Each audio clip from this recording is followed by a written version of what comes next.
So welcome to this episode. I think we're in our second season with this actually. So whoop whoop for Menopause Conversations. So I'd like to give a warm welcome to my fabulous guest, Lisa Talbot, award winning personal stylist. So I got dressed up for you today, Lisa, actually. I really thought about what I was coordinating. So lovely to see you. How are you?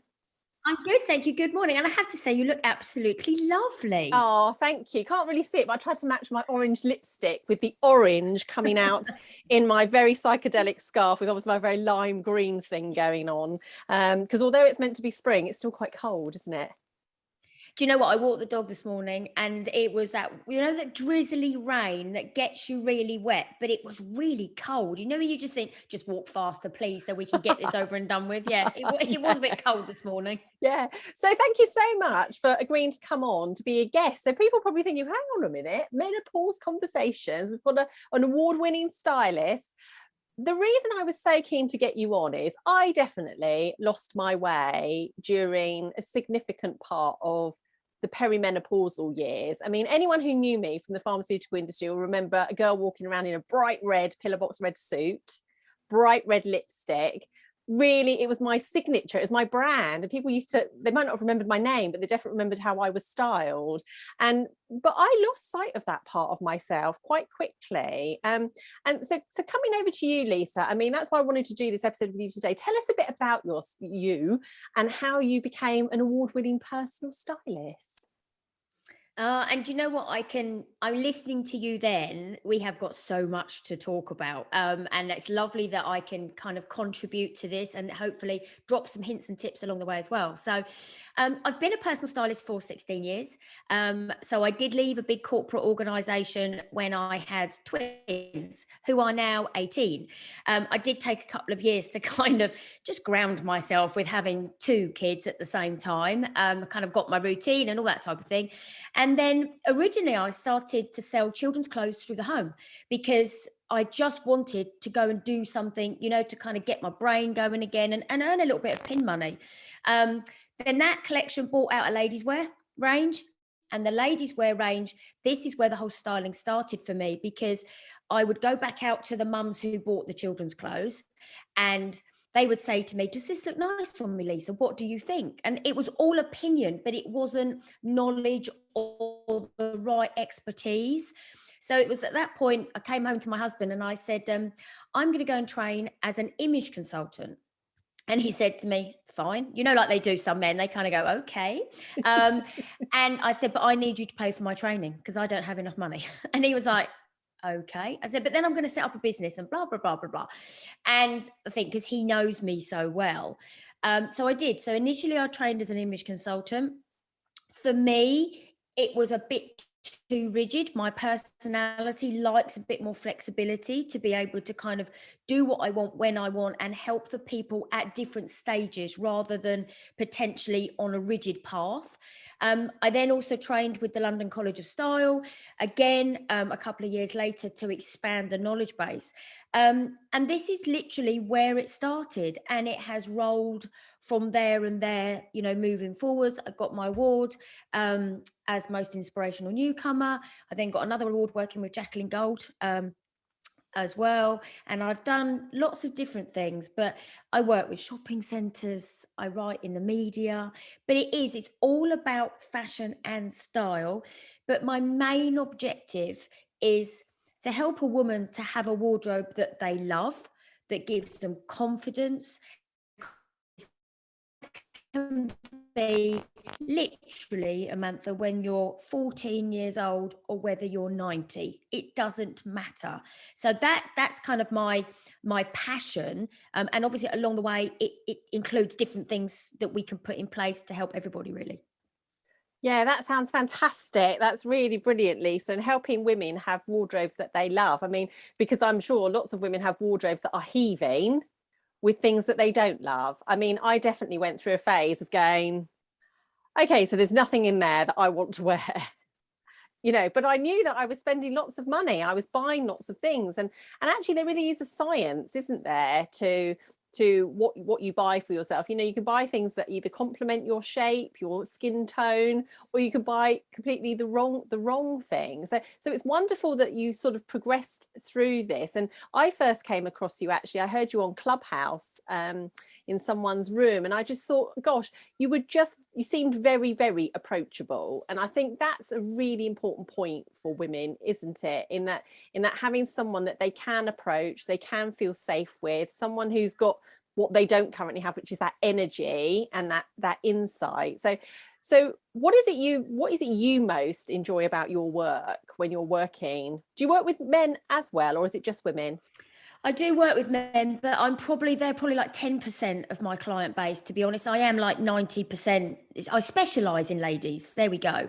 Yes. And do you know what I think it's really interesting? You said a couple of things in there. When we work as a personal stylist, yes, absolutely, you have to be approachable, because as a woman, opening up your wardrobe can be quite a scary thing, right, to somebody else, because they're going to think, well, they sometimes think, what's she going to say? Is she going to judge it? Is she going to think of where I've bought those clothes? And actually, what's really interesting, the job of a personal stylist is to be independent. So I do get asked the question sometimes when I have a discovery call, and ladies say to me, you're not going to dress me like you, are you? And that's the one question, seriously. And that's not potentially that they don't like my style, but they aren't my style personality. So we all like different things. We all love different colors. We like different styles and fabrics. So the job of a personal stylist is to work with the client. It is not to put our views from what we like onto a client. It's about helping that singular lady get the best wardrobe that suits her, because her lifestyle will be different to mine, and also, like we just said, her style personalities.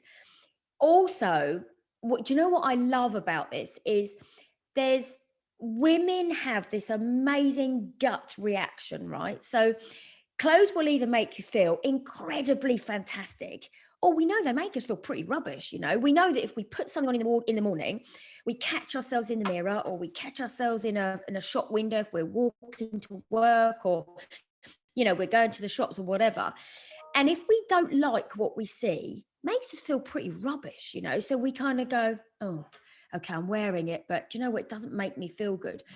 But instinctively, the gut reaction, we know why. So what I mean by that is, if you're wearing the right color, your face on your upper body, your face will look light and bright and clear. And you look in the mirror and you think, yeah, I look good because I look healthy. I look full of life. I look like I've had a good night's sleep. If you wear the wrong color, immediately your skin tone will drain. And that's when you catch yourself in the mirror and you think, do you know what? That does not look right. But if you haven't got time to change it, that's when you'll go out the door thinking, do you know what? I don't feel good in what I'm wearing. So my objective, and going back to the question you asked, what do I love about my job? It's making that conscious decision to help somebody get those clothes or accessories or shoes that when they catch themselves in the mirror, they go, yes, I feel great. And it doesn't matter whether you wear Primark or Prada.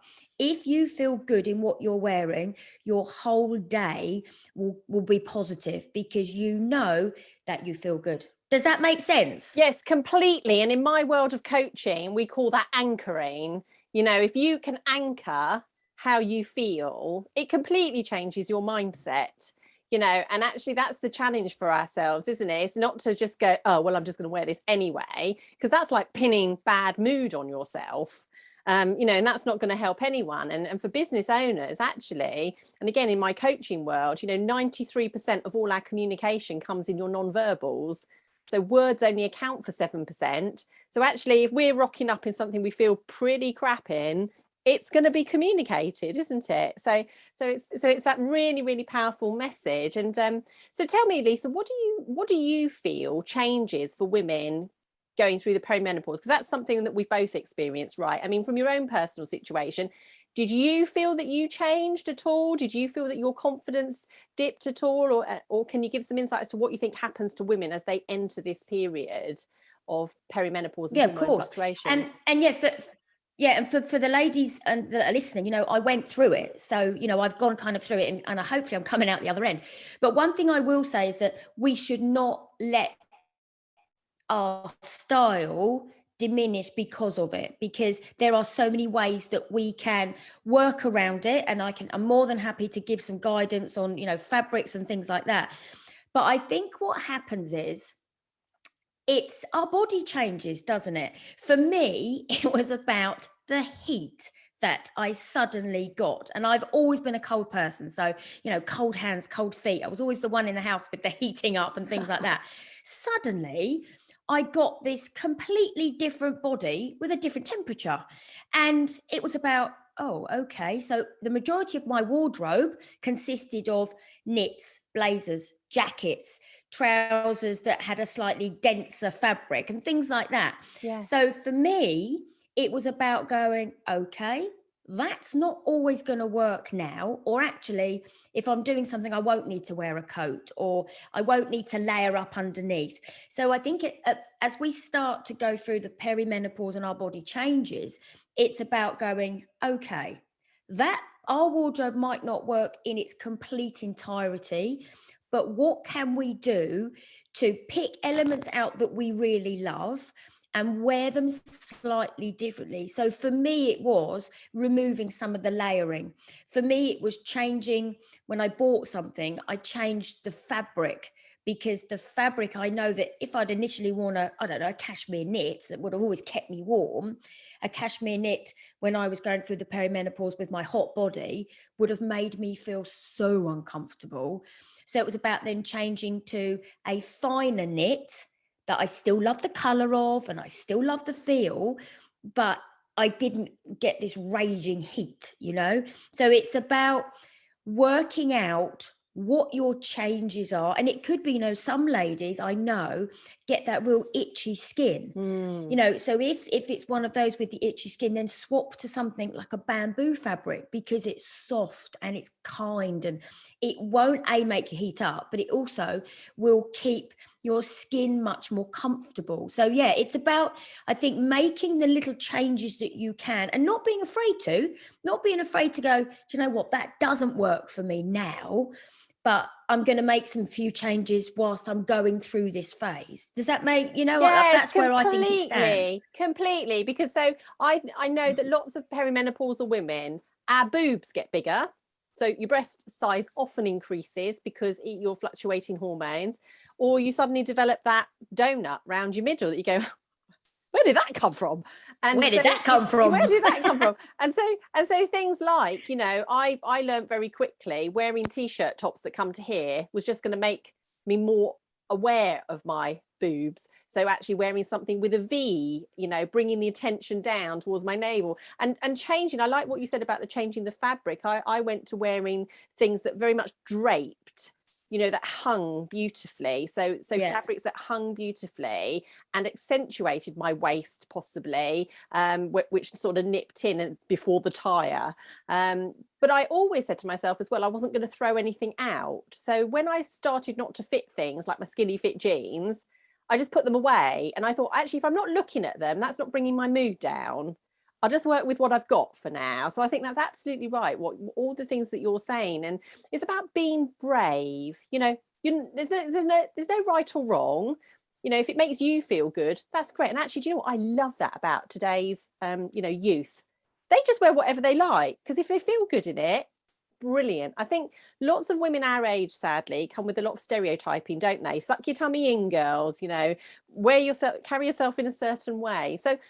So when you think about, you know, what is it that women need? What's the first step for them to take to actually break any of that negative self-talk that they might be having about themselves and their wardrobes? What would you say would be the first things they sort of need to tackle to get to a place of feeling more confident?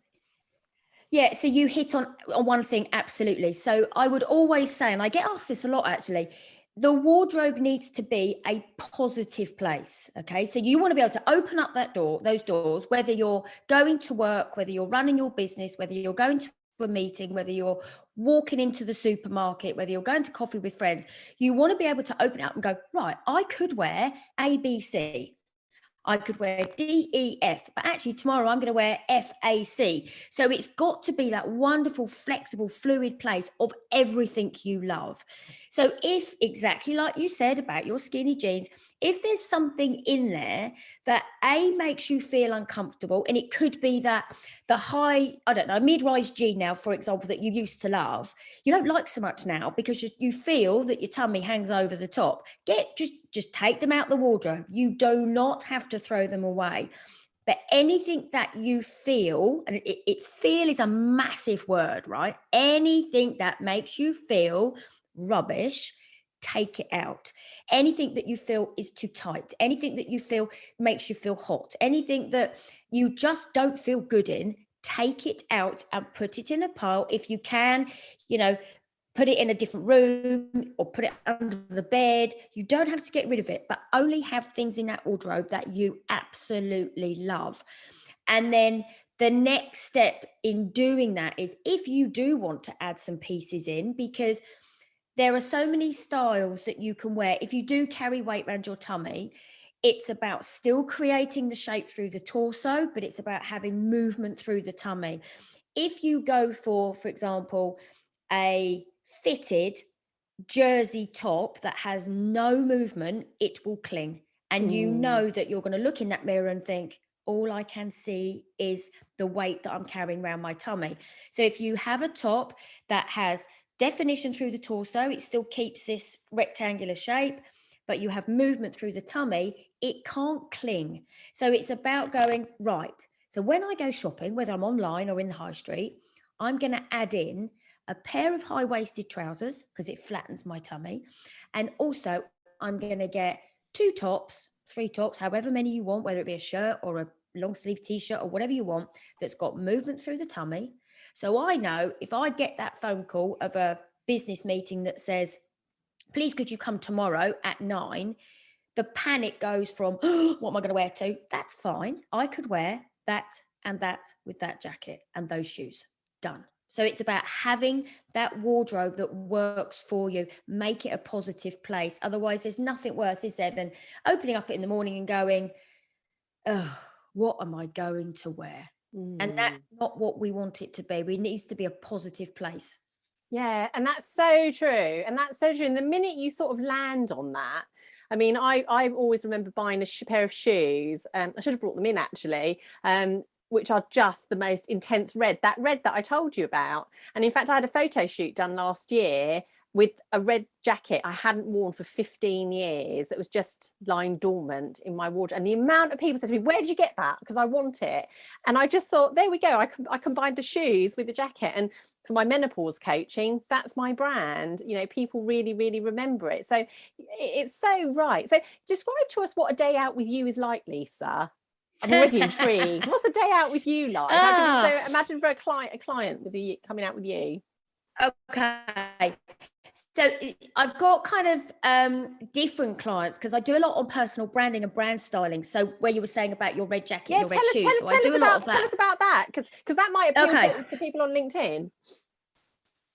Okay, so the brand styling is really interesting because as a business owner or a woman in business or, anything like that, you have 7 seconds to make that impression, whether you're on a post on LinkedIn, whether you're on a business meeting, anything like that. So we have to make that 7 seconds count, and we have to make it count for the right reason, not the wrong reason. So I want someone to remember somebody.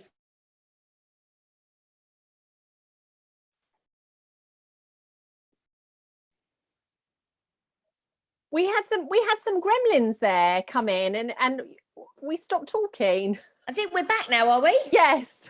Oh, brilliant.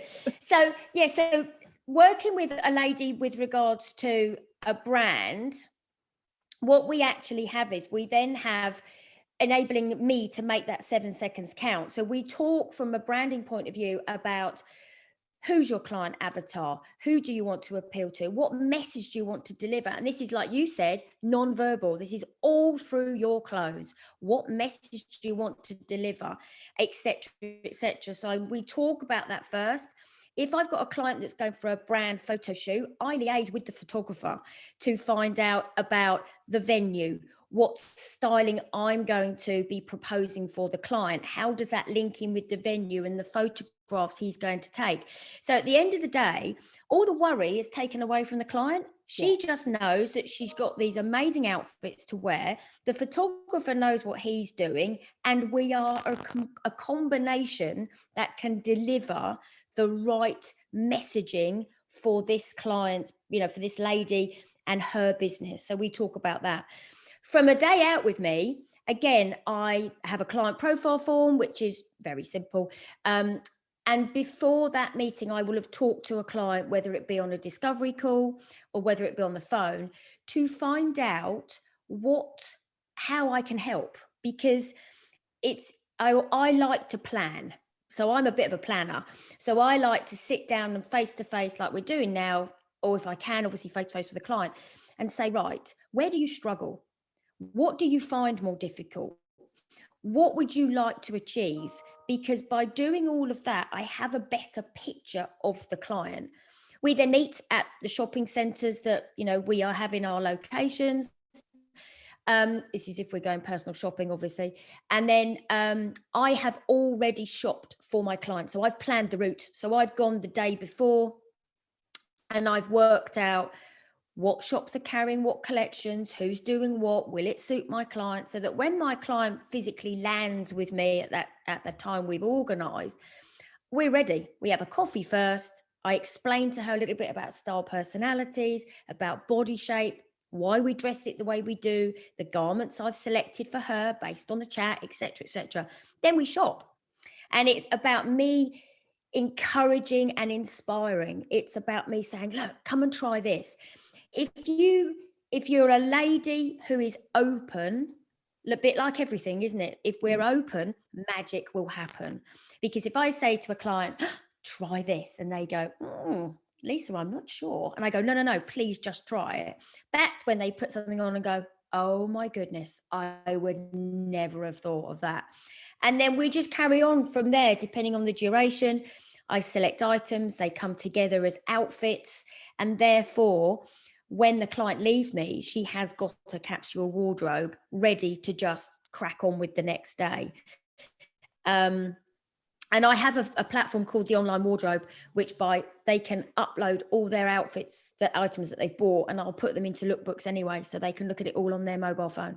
So yeah, that's kind of my day. That's fantastic. And that's what's so exciting. You probably remember, do you remember Trini Woodall and Susanna Constantine? Mm-hmm. They used to go round, didn't they? And they literally take people, strip them off and put things on. I mean, I love Trini, actually. I think she's brilliant in that way. But that's exactly what you're doing, aren't you? You're building that confidence back for somebody, which is because it can be overwhelming and consuming, because there's just so much choice out there, isn't there? And it's like, I've been with friends who've just gone, do you know what, I'm not loving it, I'm not seeing anything that I want to buy. And it's because actually there's too much choice, and when you don't really know what works for you. So I think having time with someone like you, Lisa, is hugely important, and I think it saves people time, doesn't it?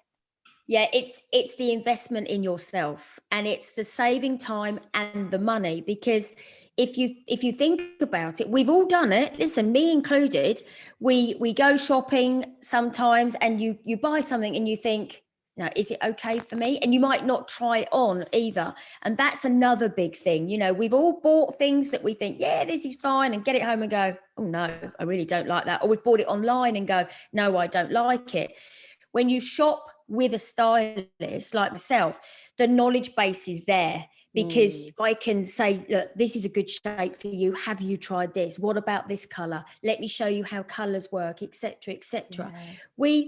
You're so right. It's all about the feel. And I think the whole menopause time, whether it's perimenopause, during menopause, post-menopause, I do think ladies lose themselves. And I don't think they lose themselves deliberately. It's just everything else to cope with, isn't it? If you're a mum, if you're a working woman, it's some days are just getting by. And you kind of go, well, I'm just going to put the clothes on. Lockdown, we saw that so much that, for those of us that were locked down and we didn't go out, the wardrobe became very repetitious. The same jeans, the same elasticated waistbands, everything we just kept wearing on a rotation. So what we did, actually, we created this wonderful capsule wardrobe. But now, 2 years down the line, ladies are going, oh my goodness, I A, don't like anything in my wardrobe, Yes. but B, I haven't got a clue what to do about it. So I've seen a massive uptake in personal shops, literally to just say, Lisa, just help me out here. And I think you hit on something earlier on. You said about confidence. I think the menopause knocks the confidence in women, because again, it's all the different symptoms, isn't it? We all experience symptoms.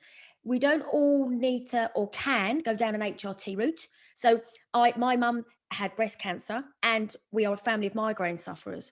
So I can't go down the HRT route. So mine is all about natural. So then it's about thinking, okay, do I take magnesium?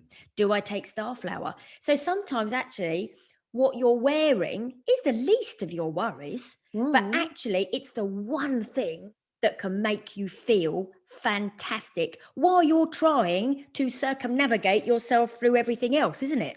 Completely. I completely agree with that. And you just made me think of something when you were saying that, because one of the complexities, I think, and also, and something that's probably going to explode for you is, the traditional business dress. I mean, I always used to laugh when I was in the pharmaceutical industry, and we used to get a sheet saying we were going on conference, and they take the whole sales force, and it'd be like smart casual. Well, that already had my head in a spin. Business dress, and I was like, and then loungewear, whatever the hell that is. But now what I'm loving is the more casual approach to business. I don't know if you're seeing that. And again, I think for women like myself who in their 30s, it was very much a suit, jacket, skirt or trousers. But now we've got more flexibility. I mean, how do you see people's wardrobes changing now with that work from home vibe, with also being out, but it being more casual, guys not wearing ties, women mixing it up? I mean, how do you see people's wardrobes changing with that since the pandemic? I think it's really interesting because I think corporations have definitely flipped a little bit. The whole smart casual, that made me laugh when you said that. It is the one thing, right, that every woman says to me, I can't do smart casual. And it actually is. I wrote a thing on LinkedIn, and I've actually got a handout, which I'm more than happy for. If anyone pings me a message, I can send them the link. It is called Mastering the Smart Casual. So, but I think what you're finding, going back to your question, businesses now, they are really conscious about bringing their staff back into the office, right? Because being away for 2 years, which is really what it was for the majority, not for everybody, but working from home, women have adapted to a different style, right? But it hasn't affected their workflow. So I think what's happening now is businesses are going, well, actually, do you know what?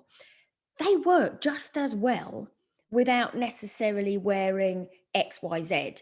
So what we're trying to do is they're trying to encourage their staff back to the office now, kind of with saying, do you know what? But please just be business attire. Again, it goes back to the branding side of it. It goes back to, as a personal branding that we are ourselves, we are also representing another business, right? So if you, for example, if you're in the finance industry, right, and you turned up with jeans that were a denim shirt, for example, that was creased, or any shirt that was creased, and you went to see a client, how is that client going to think about investing their money with you?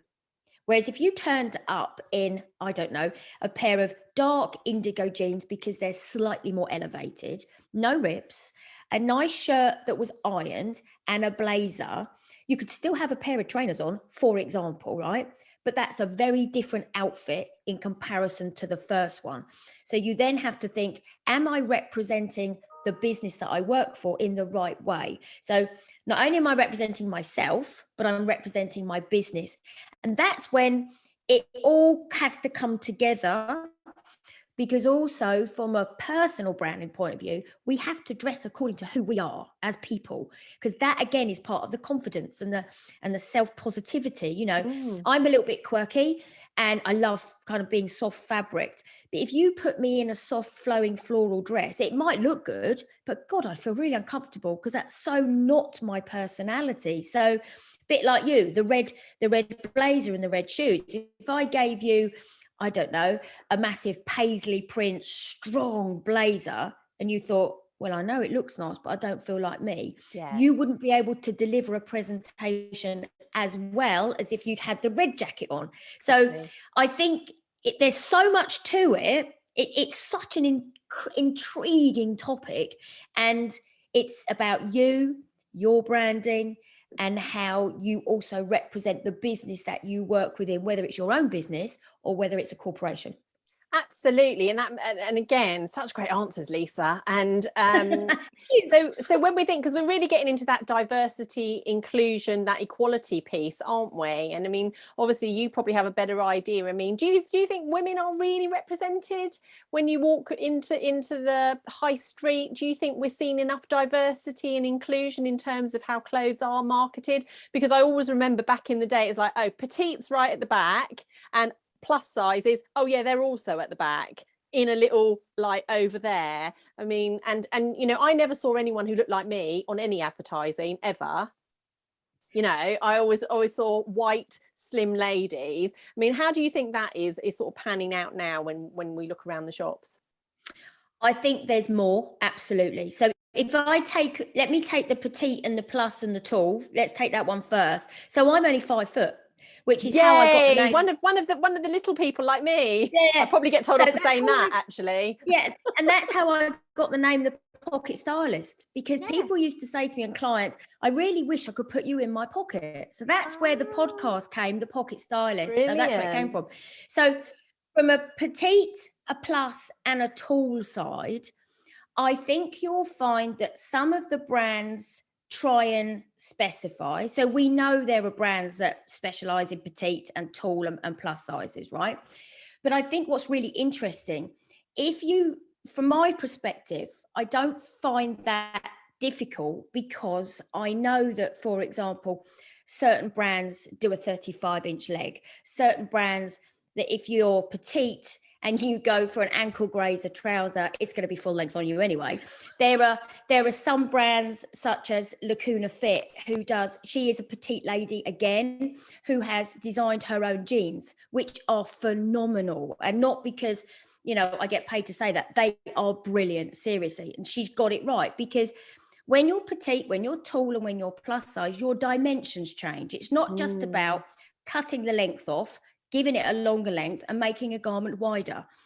Or, you know, it's not about that. It's keeping the structures, it's keeping the dimensions right as well. So I think they're trying that in some cases, in some brands. We know that River Island do an amazing curve. So do New Look, you know, all that type of thing. They're trying, but they're never going to have as much choice as the other collections that they carry.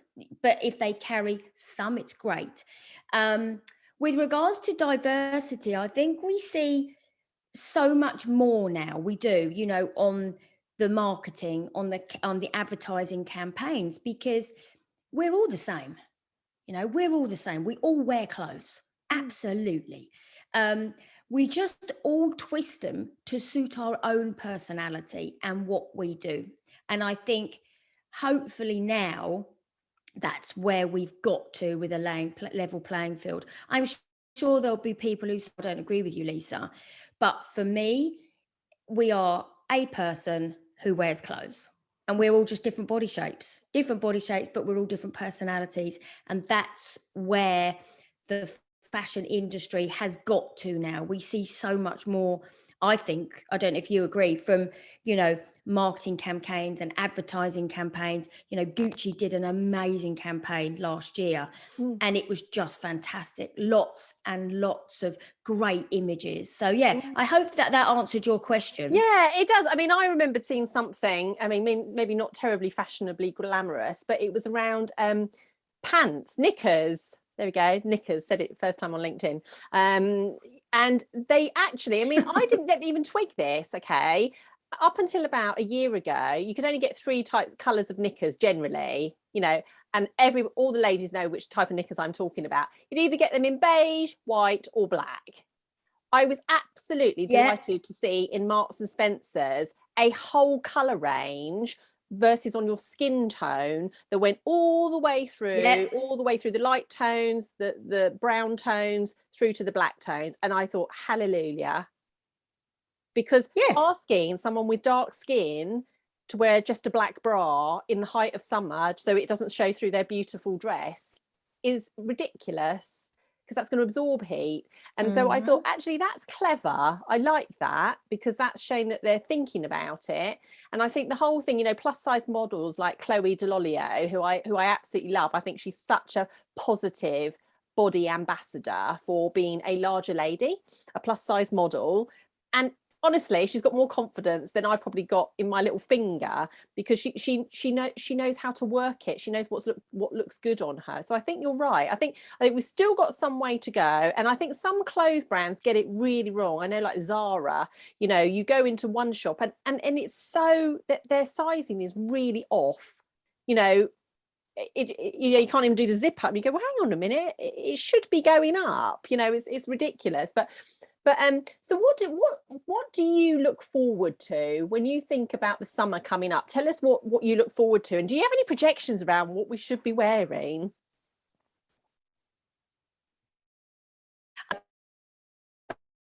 So I am label, right? Guide, because 10 in Marks and Spencer will not be 10 in Zara. Your size 14 in M, in look, use them as a guide, not get het up, because honestly, different brands, like you said, what about the style, about the size? Yeah, so sorry, the gremlins popped in there again. They're obviously making an entrance on Monday morning. So yeah, Lisa, about the style and the projections for the summer. Yeah, absolutely. And I'd love to just pick you up on your thing, what you just said just now about sizing. So one thing I would say to everybody, ignore the size labels, ladies and everybody, because use them as a guide. Please don't get, excuse me, don't get het up about them, because your size 10 in M&S will not be your 10 in Zara, etc. So use them. They're all different. So you lady 16, and I selected for her a guide. That's the best thing to do. With regards to lots and lots of colour, so much colour. Got vibrant tones, cold, also got the real accent. If that's too much, then you can go down to the pastels, the mauves, the powder pinks, the pale yellows, that type of colouring. So you're going to see a lot of colour this season. Whichever retailer you go in, there is masses of colour. Choose. And again, when you're looking at colour, look in the mirror, put the garment just under your chin and make sure your face is light, bright and clear. And then you know the colour undertones are matching. That's a real brief example. You're also seeing this season any skirts that are above the knee, definitely. Lots of wide leg trousers, again, free flowing wide leg trousers. Flares. So if you were around when flares were in last time, if you still got a pair, dig them out. Flares are in. Lots and lots of shirts this season as well, with those beautiful embroidered collars. Now, again, might not be for everybody, but we're seeing a lot of shirts this season, and a lot of shirts as well that have got what we call, they've got the tie around the neck, but you can open it up to create the V. They're really beautiful shapes this season as well, especially if you carry a little bit of weight on your tummy. And there's an awful lot of denim. So if you love denim, there's some rigid denim, so it means it has no stretch. but there's also some beautiful denim that's got a little bit of elastane in it, so it's going to move. So denim dresses, denim shirts, jeans, but the jeans are coming in all different colors as well, from whites to powder pinks to khakis, all that type of thing. So we are seeing lots of color, skirts above the knee, and also mini dresses. So they're really comfortable. Be careful dress, because what we don't want it to do, they're great if they're cotton, by the way, if menopausal ladies, because cotton is obviously very natural fabric, it will keep you very cool together with linen. But be careful you don't end up with the triangular shape. Make sure it still comes in just underneath the arm to give you some form of shape, and then allow it to drop through. Otherwise, if it comes straight out from underneath your arms, you will end up more triangular, and therefore you'll look and appear wider than anybody is. So yeah, does that give you a few ideas? Oh yeah, that's loads. That's brilliant. Thank you so much, Lee. So I could talk to you all day. The Gremlins have really, when you watch it back, it's really affected the screen quality, but I'll encourage people just to listen to the audio bit of it, because that's the most important thing, all those smart tips that you're giving. One last thing, accessorizing. I don't know why I touched my wrist like that, but in terms of accessorizing, any guide for accessorizing generally, what would be a good thing to think accessories about? I know people struggle with. Okay, so if you do struggle with accessories, start by using a base metal, right? So either a gold, a silver, or a rose gold, and maybe have a smaller style of necklace. But again, if your personality is a bit quirky, then you'll like something a little bit bigger. But start with a base metal and work out when you buy it that it goes with X, Y, Z of a top, or it goes with Z, A, B, C with another dress or something like that. So you start to get used to wearing an accessory. If it's easy for you, pop it on the hanger of something you like wearing it with. So it becomes another piece of clothing. So you basically put the top on or the dress, then you put the necklace on. Because sometimes when you find they're in a drawer or they're in a box, you forget, because we're rushing, we're busy more, So hanger. Wonderful piece of accessories out there this season. There's some really dainty kind of bracelets, like little tiny beaded ones, and don't forget your handbags as well. They class as an accessory. When we talked about color just now, if you want to add a bit of color in, but you don't want to wear a garment that is like cobalt blue, maybe choose it as a handbag and inject your colors that way. And don't forget your shoes, because they still class as the kind of accessory that you finish off your outfit with. And again, trainers are huge this season, loafers, mules, ballet pumps, all that type of thing, ready for the summer. Thong sandals, get your feet out, get your toenails done, all that type of thing. So yeah, don't forget your accessories, because they do complete an outfit, but they also add color and print into an outfit as well. Oh yeah, definitely. And I love my accessories. Anyone who knows me, I love my handbags and my shoes. I've got more of those than I think actually clothes items. But yeah, that's such good advice, Lee. So thank you so much. Honestly, I could talk to you all day. So we have to bring our interview to an end. Oh dear. But on a Monday, what a better way to start, because we've got so many top tips. So if people are popping out at lunchtime to walk the high street, you've got some really good advice, so take that advice on board. Be bold, be confident. If you can't find that confidence in yourself, get in touch with Lisa, because that sounds to me like the difference that's going to make the difference. And so Lisa, how can people be in touch with you? I've got my website, which is just lisatalbot.co.uk. I am on Instagram, LinkedIn, Pinterest, TikTok. I'm trying. And everything that I have, it's all under Lisa Talbot. So if you pop anything Lisa Talbot in the search engine, you'll find me. I've always popping out hints and tips along the way. There's, how to build an outfit, how to choose your best colors, everything like that. And Amanda, if anybody is interested, I have got an ebook called Dressing for the Menopause, and there are some hints and tips in there about fabrics, how to create some outfits, etc., etc. Anybody wants it, just ping me a message and I'm happy to send over the link for it. That's fabulous. That's really generous of you. Thank you so much, Lisa. Well, Oh, well, I'm definitely going to be speaking to you again, because I think it's really fantastic, and thank you for being so generous and giving those tips, tricks, insight, and well, I wish you a lovely rest of your week, and thank you so much for being my guest on Menopause Conversations. Thank you for having me. You're welcome.